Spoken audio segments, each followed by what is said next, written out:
نحن الآن في منطقة غانية الحدودية التي تفصل بين محافظتي مأرب والبيضاء. هنا يقع سوق غانية الذي أحرره الجيش الوطني في العملية العسكرية التي بدأت يوم أمس والتي تهدف إلى تحرير محافظة البيضاء.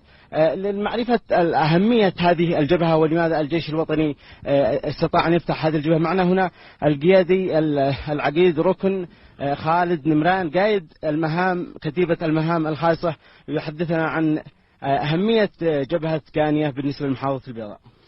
الحمد لله رب العالمين، لقد انتصرنا على هذه البقعة وتحرير